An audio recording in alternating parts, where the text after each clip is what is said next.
चला आज खूप दिवसांनी ह्या चॅनलसाठी एक चटपटीत स्टोरी घेऊन आलेली आहे। तर आजची स्टोरी जी आहे ती आपल्या इथली नाही, बिहारमध्ये घडलेली आहे। बिहारमध्ये उत्तर प्रदेश मधली कहाणी आणि ही पण एक ट्रू कहाणी आहे, सत्य कहाणी।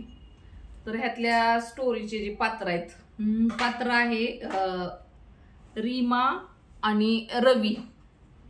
तर आता हा रवी एक मुलगा आहे 25-26 वर्षाचा आणि तो शहरात असतो, चांगल्या जॉबवर वगैरे असतो, त्याला चांगला जॉब वगैरे लागलेला असतो। आणि मग नाही का, मग त्याचे घरचे म्हणतात आता जॉब आहे, सगळं चांगलं व्यवस्थित आहे, चला याचं आता लग्न वगैरे लावून देऊया, म्हणजे हा ह्याच्या संसारात व्यवस्थित ह्याचा संसार होईल असं त्याच्या घरच्यांचं डोक्यात येतं। मग त्याप्रमाणे त्याच्या घरचे एक त्यांच्याच गावातली एक नाही का रीमा नावाची मुलगी असती आणि मग तिच्याशी त्याचा विवाह लावून देतात, विवाह करतात। मुलगी पण ती पण मुलगी छान दिसायला असती, तो पण चांगला असतो।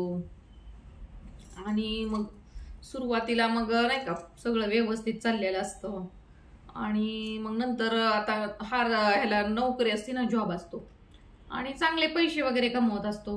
मग आता तिथं तर तिकडं त्याला सगळं स्वतःच करावं लागत असतो, स्वयंपाक बनवायचं, खाणं पिणं, त्याचे कपडे धुणं। ते म्हणतात बरं झालं आता लग्न केलं, आता मी चांगला जॉबकडे लक्ष देऊ शकेल, अजून चांगले पैसे कमवल, माझी बायको आहे ती घरातली कामं वगैरे। मग तो तिला घेऊन जातो घरच्यांच्या परवानगीनं, तो जिथं राहतो मग तिथं ते राहायला वगैरे जातात। आणि मग हा जो रवी असतो तो दिवसभर कामं करत असतो, म्हणजे आता चांगला त्याला कंपनीमध्ये चांगला सॉफ्टवेअर इंजिनियर असतो, त्याला चांगला जॉब असतो, चांगली खाशी कमाई असते त्याची। पण त्याला दिवसभर नाही का दिन काही सकाळी ऑफिसला जायचं, ते संध्याकाळीच यायचं परत 5-6 वाजता। आणि मग आणि रवी सांगितलं ना तुम्हाला, नाही मग रीमा असती, मग रीमा काय आता घरात बसून तिला काय स्वयंपाक करणे, भाजी आणणे बा मार्केटमध्ये जाऊन। हा रवी तर जॉबला असतो, मग सगळी कामं हिलाच करायला लागतात घरात, काही नवीन आणायचं म्हटलं, भाजी पाला किराणा, मग ही सतत बाहेर पडत असते घराच्या नाही का। आणि तो काही आपले काही पैसे देत असतो, सगळं तुला काय आणायचं ते आण करायचं मग सगळं। आणि शहरामध्ये असती, मग तिला काय आता म्हणजे बाहेर जाणं येणं तिचं असतं, पण मग तिला नाही का दिवसभर कोण म्हणजे एकटंच वाटत असतं सतत, तो तर कामात असतो। मग हीच कामं करत करत मग सगळं ती आणत असते, भाजी पाला दूध। मग हा रवी काय करतो, आता दूधवाला माहितच असतो की तुम्हाला, दूधवाला आता आपल्या बायकोला कशाला त्रास, आता इतर लोकांनी पण एक दूधवाला येत असतो त्यांच्या इथे, एक मुलगा 22 वर्षाचा, आणि तो दूधवाला दूध द्यायला येत असतो। आणि मग दूध द्यायला येत असतो तर तो म्हणतो तू सगळ्यांकडे दूध देतो तर माझ्या पण घरी देत जा।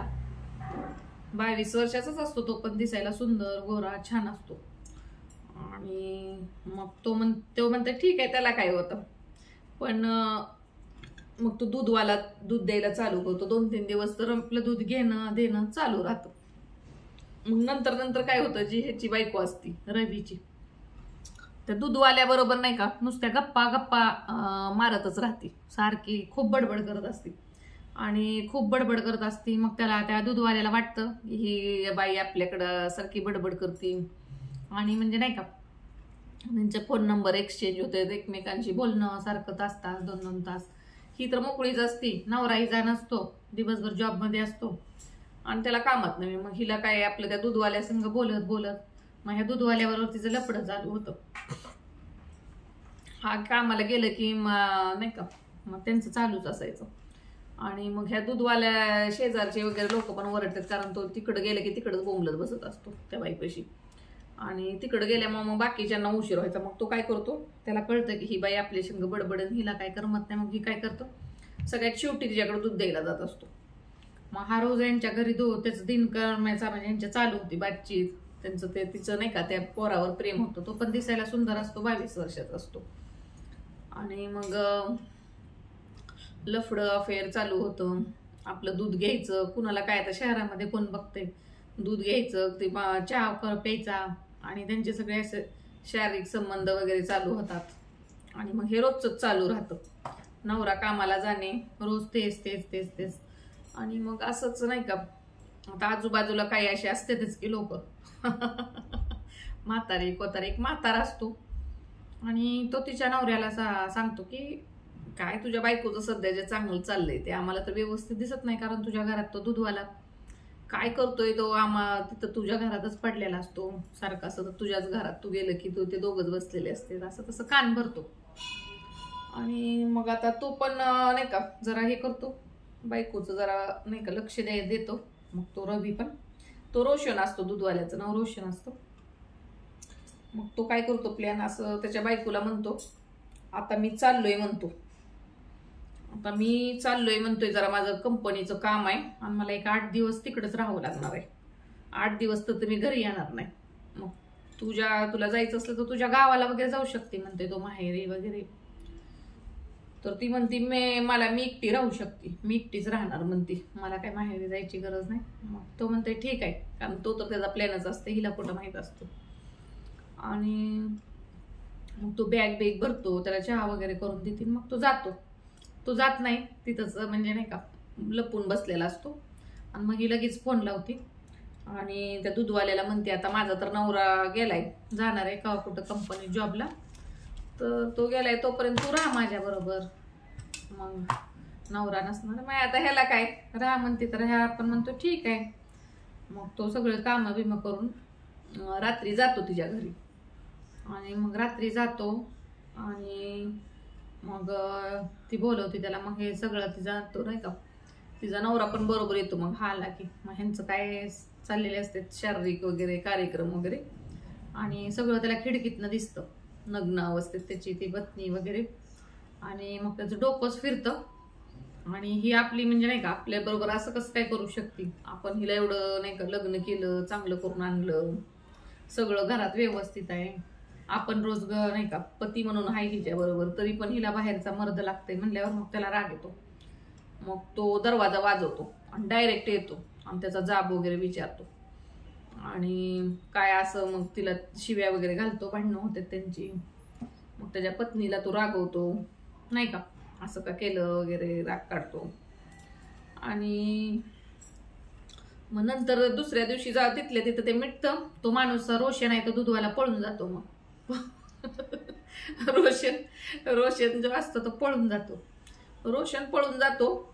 आणि मग दुसऱ्या दिवशी तिला वाटते आता आपला नवरा विसरून जाईल, त्या बाईला वाटते आता काय म्हणणार नाही काय नाही, पण त्याच्या डोक्यात असतो. तो काय करतो माहितीये का, मग दुसऱ्या दिवशी त्याच्या बायकोला म्हणतो चल तुला मी शॉपिंग वगैरे आज खूप करून देणार आहे.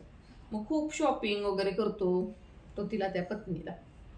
आणि मग कारमध्ये तिला वाटते लॉंग ड्राईव्हलाच घेऊन चालले. मग कारमध्ये असं असं लांब लांब चाललेलं असतं ते तिला वाटतं आता मग ती म्हणते मला मारून टाकणार आहे का काय, म्हणली एवढ्या राग तुम्हाला. तो म्हणते नाही ग मी कशाला तुला मारू, चल म्हणते. आणि ज्या रोशनचं घर असतं असं म्हणजे नाही का लांब असतं जरा आउटसाईडला, अशी वस्ती खेडगाव असल्यासारखं असतं. मग तिथं जातं त्या दूधवाल्याच्या घरी. मग त्या दूधवाल्याला हाक मारतो आणि तिच्या घरच्यांना पण फोन करतो, असं असं तुमच्या मुलीनं लग्न करून आता मी तुमचा जावाई नाही म्हणतो, ही तुमचा जावाई आहे, ही दूधवालाच तुमचा ही मुलीचा ही आहे. आणि तो म्हणता आता ही तुझी बायको आहे म्हणते, हिला सांभाळ.